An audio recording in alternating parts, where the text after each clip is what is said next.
ನಮಸ್ಕಾರ. ಕನ್ನಡ ಒನ್ನೆಗೆ ಸ್ವಾಗತ. ನಾನು ನಿಮ್ಮ ಭಾಗ್ಯನಾರಾಯಣ ಬೊಗ್ಗವರಪು. ಐ ಲವ್ ಮೊಹಮ್ಮದ್ ಇದು ಹಿಂದುತ್ವವಾದಿಗಳಿಗೆ ಸಿಟ್ಟು ತರಿಸುವಂತಹ, ಬೇಜಾರು ಮಾಡುವಂತಹ, ಏನೇನೋ ಮಾಡುವಂತಹ ಹೇಳಿಕೆಯಂತೆ, ಕೂಗಂತೆ, ಘೋಷಣೆಯಂತೆ. ಇವರದು ಇದಲ್ಲ. ಯಾವುದೇ ವಿಚಾರದಲ್ಲಿ ಐ ಲವ್, ಪ್ರೇಮಿಗಳ ದಿನ ಬಂದರೂ ಪ್ರೀತಿ ಬಂದರೆ ಅವ್ರಿಗಾಗಲ್ಲ. ಹಿಂದೂ ಮುಸ್ಲಿಮರು ಪ್ರೀತಿಯಿಂದ ಇದ್ರೆ ಅವ್ರಿಗಾಗಲ್ಲ. ಯಾರಾದರೂ ಪ್ರೀತಿಸಿ ಮದುವೆ ಆದರೆ ಅವ್ರಿಗಾಗಲ್ಲ. ಒಟ್ಟಿನಲ್ಲಿ ಲವ್ ಅಂದರೆ, ಪ್ರೀತಿ ಅಂದರೆ ಇವರಿಗೆ ಆಗಿ ಬರೋದಿಲ್ಲ. ಇವರು ದ್ವೇಷಕ್ಕಾಗಿ ಹುಟ್ಟಿರುವಂಥವರು, ದ್ವೇಷಕ್ಕಾಗಿ ಬದುಕೋರು, ದ್ವೇಷದಲ್ಲೇ ಸಾಯೋರು. ಹಾಗಾಗಿ ಇವರಿಗೆ ಲವ್ ಅನ್ನುವಂತಹ ಪದ ಯಾವುದೇ ವಿಚಾರದಲ್ಲಿ ಹಾಕದಾಗಲೂ ಸಹ ಎಲ್ಲಿಲ್ಲದ ಕಿರಿಕಿರಿ ಆಗುತ್ತೆ, ಎಲ್ಲಿಲ್ಲದ ಸಂಕಟ ಆಗುತ್ತೆ. ಏನಾದರೂ ಮಾಡಿ ಅದನ್ನು ಹಾಳು ಮಾಡಬೇಕು. ಪ್ರೀತಿ ಅನ್ನೋದು ಇರಬಾರದು. ಎಲ್ಲರೂ 24 ಗಂಟೆ ಕಚ್ಚಾಡ್ಕೊಂಡಿರ್ಬೇಕು, ಕಿತ್ತಾಡ್ಕೊಂಡಿರ್ಬೇಕು. ಆ ಮೂಲಕ ತಾವು ಏನು ಅನ್ಕೊಂಡಿದೀವೋ ಅದನ್ನ ಸಾಧಿಸ್ಕೊಂಡು ಹೋಗ್ಬೋದು. ಹಾಗಾಗಿ ಐ ಲವ್ ಮೊಹಮ್ಮದ್ ಅಂತ ಪೋಸ್ಟ್ ಹಾಕಿದ ತಕ್ಷಣನೇ ಫ್ಯಾಸಿಸ್ಟ್ ಸರ್ಕಾರಕ್ಕೆ, ಫ್ಯಾಸಿಸ್ಟ್ ಮನಸ್ಥಿತಿಯ ಜನರಿಗೆ, ಹಿಂದುತ್ವವಾದಿಗಳಿಗೆ ಎಲ್ಲರಿಗೂ ಸಹ ಸಂಕಟ, ಏನೋ ಕೋಪ. ಸೊ ಏನಿದು ಐ ಲವ್ ಮೊಹಮ್ಮದ್, ಎಲ್ಲಿ ಶುರುವಾಯಿತು, ಈಗ ಎಲ್ಲಿಗೆ ಬಂದು ಮುಟ್ಟಿದೆ, ಮತ್ತು ಇದರ ಹಿಂದೆ ಇರುವಂತಹ ರಾಜಕೀಯ ಏನು ಅನ್ನೋದ್ರ ಬಗ್ಗೆಯೂ ಸಹ ಒಂದಷ್ಟು ವಿವರಗಳನ್ನು, ನನ್ನ ವಿಶ್ಲೇಷಣೆಯನ್ನು ನಿಮ್ಮ ಮುಂದೆ ಹೇಳ್ತೀನಿ.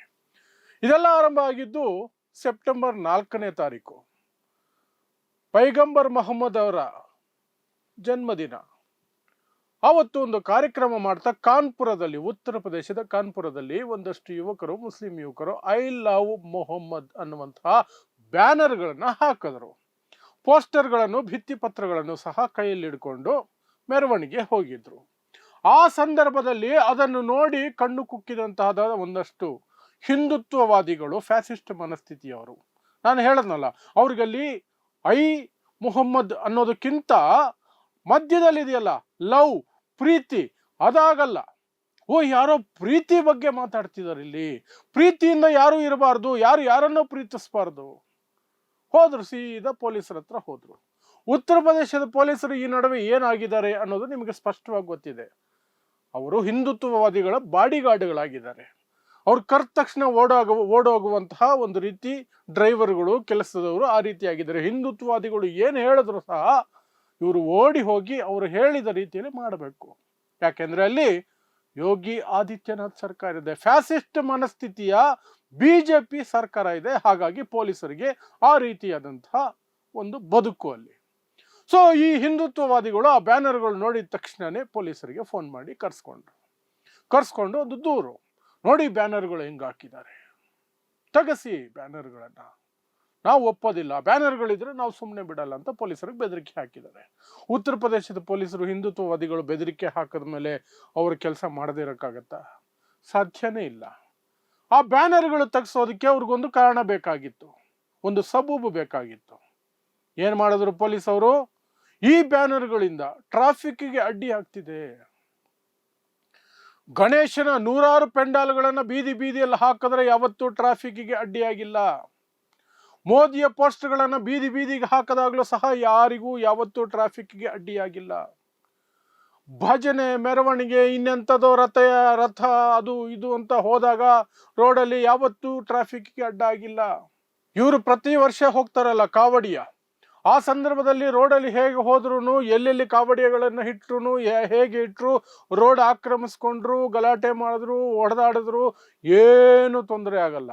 ಆದರೆ ಎಲ್ಲೋ ಮೂಲೆಯಲ್ಲಿ ಹಾಕಿದಂತಹ ಒಂದು I love Mohammad poster, banner ಇಡೀ ಕಾನ್ಪುರದ ಟ್ರಾಫಿಕ್ ಅನ್ನ ಅಳುಗಾಡಿಸ್ಬಿಡ್ತು, ಸ್ಟ್ಯಾಂಡ್ ಸ್ಟಿಲ್ ಆಗೋಯ್ತು, ಎಲ್ಲ ಟ್ರಾಫಿಕ್ ಜಾಮ್ ಆಗೋಯ್ತು. ಹಂಗಂತ ಈ ಪೊಲೀಸರು ಒಂದು ಹೊಸ ಕಥೆಯನ್ನು ಸೃಷ್ಟಿ ಮಾಡಿ ಆ ಬ್ಯಾನರ್ಗಳನ್ನ ತೆಗೆಸುವಂಥದ್ದಕ್ಕೆ ಮುಂದಾದ್ರು. ಅದಕ್ಕೆ ಒಂದಷ್ಟು ವಿರೋಧ ಮುಸ್ಲಿಂ ಸಮುದಾಯದಿಂದ ಬಂತು. ಯಾರೆಲ್ಲ ಅದಕ್ಕೆ ವಿರೋಧ ವ್ಯಕ್ತಪಡಿಸಿದ್ರು ಅವ್ರ ಮೇಲೆ FIRಗಳು ಹಾಕಿದ್ರು. ನೀವು ಪೊಲೀಸರ ಡ್ಯೂಟಿಗೆ ಅಡ್ಡಿಪಡಿಸ್ತೀರಾ, ಪೊಲೀಸರ ಕರ್ತವ್ಯಕ್ಕೆ ಅಡ್ಡಿಪಡಿಸ್ತೀರಾ, ಟ್ರಾಫಿಕ್ಗೆ ಅಡ್ಡಿಪಡಿಸ್ತಾ ಇದ್ದೀರಾ ಬ್ಯಾನರ್ ಹಾಕಿ. ಯಾರ್ಯಾರು ಬ್ಯಾನರ್ ಹಾಕಿದ್ರು, ಯಾರ್ಯಾರು ನಮ್ಮ ಜೊತೆ ವಾಗ್ವಾದ ನಡೆಸಿದ್ರು, ಈ ಎಲ್ಲರ ಮೇಲೆ FIR ಹಾಕಿದ್ರು. ಅಲ್ಲಿ ಶುರುವಾಯಿತು ಈ ಐ ಲವ್ ಮೊಹಮ್ಮದ್ ಅನ್ನುವಂಥದ್ದು. ಯಾವಾಗ ಈ ವಿಚಾರ ಹೊರಗಡೆ ಬಂತು, ಜನಕ್ಕೆ ಗೊತ್ತಾಯಿತು, ಇಡೀ ದೇಶದಲ್ಲಿ ಎಲ್ಲ ಕಡೆಯೂ ಸಹ ಐ ಲವ್ ಮೊಹಮ್ಮದ್ ಅಂತ ಶುರು ಮಾಡಿಕೊಂಡ್ರು. ಅದೊಂದು ರೀತಿ ಅಭಿಯಾನದ ರೀತಿ ಆರಂಭ ಆಯಿತು. ಪ್ರತಿ ಊರುಗಳಲ್ಲಿಯೂ ಸಹ ಐ ಲವ್ ಮೊಹಮ್ಮದ್ ಅನ್ನುವಂತಹ ಪೋಸ್ಟ್ ಹಾಕೊಳ್ಳೋದು, ಅಥವಾ ಸೋಷಿಯಲ್ ಮೀಡಿಯಾದಲ್ಲಿ ಬರ್ಕೊಳ್ಳೋದು, ಸೋಷಿಯಲ್ ಮೀಡಿಯಾದಲ್ಲಿ ಪೋಸ್ಟ್ ಹಾಕೋದು, ಅಥವಾ ಅಲ್ಲಲ್ಲಿ ಪೋಸ್ಟ್ಗಳು ಹಾಕೋದು, ಬ್ಯಾನರ್ಗಳು ಕಟ್ಟೋದು ಅವರವರ ಏರಿಯಾಗಳಲ್ಲಿ ಶುರುವಾಯಿತು. ಮೊನ್ನೆ ಶುಕ್ರವಾರ ಇದೇ ವಿಚಾರವಾಗಿ ಅದೇ ಉತ್ತರ ಪ್ರದೇಶದ ಬರೇಲಿಯಲ್ಲಿ ಶುಕ್ರವಾರದ ನಮಾಜ್ ನಂತರ ಮುಸ್ಲಿಮರು ಒಂದು ಮೆರವಣಿಗೆ ಹೊರಟರು. ಎಲ್ಲಿಗೆ? DM ಆಫೀಸ್ಗೆ. ಇಲ್ಲಿ DC ಅಂತಾರಲ್ಲ, ಅಲ್ಲಿ DM ಅಂತಾರೆ. DM ಆಫೀಸ್ಗೆ ಹೋಗಿ ಒಂದು ಮನವಿ ಪತ್ರವನ್ನು ಕೊಡಬೇಕು. DM ಮೂಲಕ ಮೋದಿ ಅವರಿಗೆ ಮನವಿ ಪತ್ರ ಕೊಡಬೇಕು. ಐ ಲವ್ ಮೊಹಮ್ಮದ್ ಅನ್ನೋ ಅಂತ ಪೋಸ್ಟ್ ಹಾಕಿದಕ್ಕೆ FIR ಹಾಕಿರೋದು ಸರಿಯಲ್ಲ. ಇದು ನಮ್ಮ ಧಾರ್ಮಿಕ ಆಚರಣೆಗಳಿಗೆ ಅಥವಾ ನಮ್ಮ ನಂಬಿಕೆಗಳಿಗೆ ವಿರುದ್ಧವಾಗಿರುವಂಥದ್ದು. ಈ ದೇಶದ ಸಂವಿಧಾನದಲ್ಲಿ ಅದಕ್ಕೆ ಅವಕಾಶ ಇದೆ. ಯಾರು ಯಾವ ಧರ್ಮನ ಬೇಕಾದ್ರೂ ಪಾಲಿಸ್ಬೋದು, ಯಾರನ್ನು ಬೇಕಾದರೂ ಪ್ರೀತಿಸ್ತೀನಿ ಅಂತ ಪೋಸ್ಟರ್ ಹಾಕೋಬಹುದು, ಪ್ರೀತಿಸಬಹುದು. ನೀವು ಜೈ ಶ್ರೀರಾಮ್ ಅನ್ನುವ ಹಾಗೆ, ಪ್ರೇಸ್ ದ ಲಾರ್ಡ್ ಅಂತ ಜೀಸಸ್ಗೆ ಘೋಷಣೆ ಕೂಗುವ ಹಾಗೆ ಕ್ರೈಸ್ತರು ಅಥವಾ ಬೌದ್ಧರು, ಜೈನರು ಅವರವರದೇ ನಂಬಿಕೆಗಳ ಅನುಸಾರವಾಗಿ ಅವರ ದೇವರುಗಳನ್ನು ಅಥವಾ ಅವರ ಪ್ರವಾದಿಗಳನ್ನು ಅಥವಾ ಅವರ ಏನು ಮುಖ್ಯ ವ್ಯಕ್ತಿಗಳಿರ್ತಾರೆ ಅವರ ಪರವಾಗಿ ಘೋಷಣೆಗಳನ್ನು ಕೂಗೋದಕ್ಕೆ ಯಾರು ಕೂಡ ಅಡ್ಡಿಪಡಿಸೋದಕ್ಕೆ ಸಾಧ್ಯ ಇಲ್ಲ ಈ ದೇಶದಲ್ಲಿ. ಆದರೆ ಐ ಲವ್ ಮೊಹಮ್ಮದ್ ಮಾತ್ರ ಯಾಕೆ ವಿವಾದ ಮಾಡ್ತಿದ್ದೀರಿ, ಅದಕ್ಕೆ ಮಾತ್ರ ಯಾಕೆ ಅರೆಸ್ಟ್ಗಳು FIRಗಳು ಮಾಡಕ್ಕೆ ಹೊರಟಿದ್ದೀರಿ ಅಂತ ಕೇಳಿ ಮೆರವಣಿಗೆ ಹೊರಟಿದ್ರು. ಅದಕ್ಕೊಂದು ಮನವಿ ಪತ್ರ ತಗೊಂಡು ಅದಕ್ಕೆ ಪೊಲೀಸರು ದೊಡ್ಡ ಮಟ್ಟದಲ್ಲಿ ಅಡ್ಡಿ ವ್ಯಕ್ತಪಡಿಸಿದ್ರು. ನೂಕು ನುಗ್ಗಲಾಯಿತು, ಲಾಠಿ ಚಾರ್ಜ್ ಆಯಿತು, ಕಲ್ಲು ತೂರಾಟ ಆಯಿತು, ಎಲ್ಲ ನಡೆಯಿತು. ಯಾಕೆ? ನಾನು ಪ್ರವಾದಿ ಮೊಹಮ್ಮದರನ್ನ ಪ್ರೀತಿಸ್ತಾ ಇದ್ದೀನಿ ಅಂತ ಹೇಳುವುದನ್ನೇ ಅಪರಾಧ ಮಾಡೋದು ತಪ್ಪು ಅಂತ ಹೇಳೋಕೆ ಹೊರಟಿದ್ದಕ್ಕೆ. ಇನ್ನು ಐ ಲವ್ ಮೊಹಮ್ಮದ್ ಅನ್ನೋದ್ರಲ್ಲಿ ತಪ್ಪ ಸರಿನಾ ಅಂತ ನೀವೇ ಯೋಚನೆ ಮಾಡಬಹುದು. ಜೈ ಶ್ರೀರಾಮ್ ಅಂದ್ರೆ ಏನರ್ಥ? ಅದೇ ಆಲ್ಮೋಸ್ಟ್. ಐ ಲವ್ ಮಹಾದೇವ್ ಅಂತ ಇದಕ್ಕೆ ಕೌಂಟರ್ ಆಗಿ ಈಗ ಪೋಸ್ಟ್ಗಳನ್ನು ಮಾಡ್ತಿದಾರಲ್ಲ, ಅದರ ಅರ್ಥ ಏನು? ಅಲ್ಲಿಯೂ ಸಹ ಅದೇ ತಾನೇ ಬರ್ತಿರೋದು. ಅಲ್ಲಿ ಮೊಹಮ್ಮದ್ ತೆಗೆದ್ರಿ, ಅದೇ ಪೋಸ್ಟ್ಗಳಲ್ಲಿ ಮೊಹಮ್ಮದ್ ತೆಗೆದು ಮಹಾದೇವ್ ಹಾಕೊಂಡಿದ್ದೀರಿ. ಡಿಸೈನ್ ಕೂಡ ಚೇಂಜ್ ಮಾಡಿಲ್ಲ. ಆದರೆ ಅದು ಯಾವುದಕ್ಕೂ ವಿರೋಧ ಇಲ್ಲ, ಯಾವ ಟ್ರಾಫಿಕ್ಗೂ ಅಡ್ಡಿಪಡಿಸಲ್ಲ, ಯಾರ ಭಾವನೆಗಳಿಗೂ ಧಕ್ಕೆ ಬರಲ್ಲ. ಆದರೆ ಮುಸ್ಲಿಮರು ಮಾತ್ರ ತಮ್ಮ ಪ್ರವಾದಿಯನ್ನ, ತಾವು ಪ್ರಾಣಕ್ಕಿಂತ ಹೆಚ್ಚಾಗಿ ಪ್ರೀತಿಸುವ ಪ್ರವಾದಿಯನ್ನ ಪ್ರೀತಿಸ್ತಾ ಇದ್ದೀನಿ ನಾನು ಅಂತ ಹೇಳಿದ್ರೆ ಅದು ಅಪರಾಧವಾಗಿ ಕಾಣುತ್ತೆ. ಇನ್ನೊಂದು ಧರ್ಮಕ್ಕೆ ಕಿರಿಕಿರಿಯಾಗಿ ಕಾಣುತ್ತಂತೆ. ನೀವೇ ಯೋಚನೆ ಮಾಡಿ, ಎಲ್ಲಿಗೆ ತೆಗೆದುಕೊಂಡು ಹೋಗ್ತಿದ್ದಾರೆ ಇದೆಲ್ಲವನ್ನು ಅಂತ. ಹಾಗೆ ಸುತ್ತಿ ಹೀಗೆ ಸುತ್ತಿ ನಿನ್ನೆ ದಾವಣಗೆರೆಗೂ ಬಂತು. ದಾವಣಗೆರೆಯಲ್ಲಿ ಐ ಲವ್ ಮೊಹಮ್ಮದ್ ಅಂತ ಪೋಸ್ಟರ್ ಬ್ಯಾನರ್ ಹಿಡ್ಕೊಂಡಿದ್ದಂತಹ ಕೆಲವರ ಮೇಲೆ FIRಗಳಾಗಿದ್ದಾವೆ, ಬಂಧನಗಳು ಆಗಿದ್ದಾವೆ ಅನ್ನುವಂತಹ ಫೋನ್ ಕಾಲ್ಸ್ ಬಂದಿದೆ. ಅದು ಖಚಿತಪಡಿಸ್ಕೊಳ್ಳಬೇಕು. ಆದರೆ FIRಗಳಾಗಿದೆ ಅನ್ನೋದು ಮಾತ್ರ ಆಲ್ಮೋಸ್ಟ್ ಕನ್ಫರ್ಮ್ ಆಗ್ತಾ ಇದೆ. ಯಾಕೆ ಅಂತ ಪ್ರಶ್ನೆ ಕೇಳುವವರು ಮಾತ್ರ ಯಾರೂ ಇಲ್ಲ. ಪ್ರಶ್ನೆ ಕೇಳೋರೇ ಇಲ್ಲ. ಯಾಕೆಂದ್ರೆ ಎಲ್ರಿಗೂ ಭಯ, ಪ್ರಶ್ನೆ ಕೇಳಿದ್ರೆ ನಮ್ಮ ಮೇಲೂ FIR ಹಾಕ್ಬಿಡ್ತಾರೇನೋ ಅಂತ, ನಮ್ಮ ಮೇಲೂ FIR ಹಾಕ್ಬಿಡ್ತಾರೇನೋ ಅಂತ.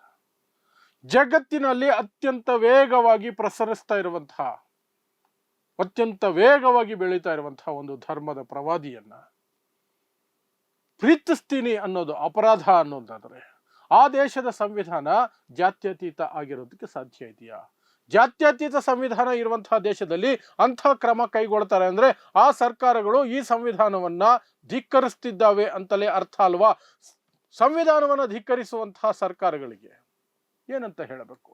ಫ್ಯಾಸಿಸ್ಟ್ ಸರ್ಕಾರ ಅಂತ ಹೇಳಬೇಕು, ಧರ್ಮದ್ವೇಷಿ ಸರ್ಕಾರ ಅಂತ ಹೇಳಬೇಕು, ಮುಸ್ಲಿಂ ದ್ವೇಷಿ ಸರ್ಕಾರ ಅಂತಲೇ ಹೇಳಬಹುದು ಈ ಪ್ರಕರಣವನ್ನ ಮುಂದಿಟ್ಕೊಂಡು. ಆ ಕೆಲಸವನ್ನ ಇಡೀ ದೇಶದಲ್ಲಿ ಈಗ BJP ಆಡಳಿತ ಇರುವಂತಹ ರಾಜ್ಯಗಳಲ್ಲಿ ನಿರಾಧಾರವಾಗಿ ನಿರಂತರವಾಗಿ ಮಾಡ್ಕೊಂಡೇ ಬರ್ತಿದ್ದಾರೆ. ಈಗ ಇದೊಂದು ಹೊಸ ನೆಪ ಸಿಕ್ಕಿದೆ.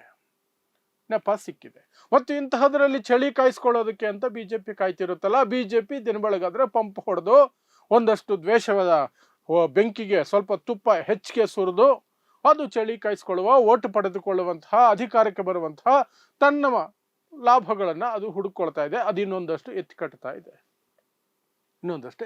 ಇದೆ ಎಲ್ಲ ಕಡೆ. ನೀವು ಐ ಲವ್ ಮಹಾದೇವ್ ಅಂತ ಪೋಸ್ಟ್ಗಳು ಮಾಡಿ ಹಿಡ್ಕೊಳ್ಳಿ ಅಂತ.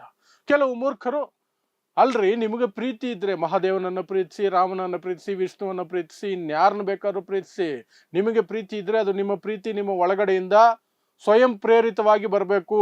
ಯಾರೋ ಒಬ್ರು ಐ ಲವ್ ಮೊಹಮ್ಮದ್ ಹಾಕಿದ್ರು ಅಂತ ಅದಕ್ಕೆ ಪ್ರತಿರೋಧವಾಗಿ, ಪ್ರತಿಕ್ರಿಯೆಯಾಗಿ, ಪ್ರತಿಸ್ಪರ್ಧಿಯಾಗಿ ಐ ಲವ್ ಮಹಾದೇವ್ ಅಂತ ಹಾಕಿದ್ರೆ ನಿಮಗೆ ನಿಜವಾಗ್ಲೂ ಮಹಾದೇವನ ಮೇಲೆ ಪ್ರೀತಿ ಇದ್ದಂಗೆ ಆಗತ್ತಾ? ಪ್ರೀತಿ ಇದ್ದಂಗೆ ಆಗತ್ತಾ?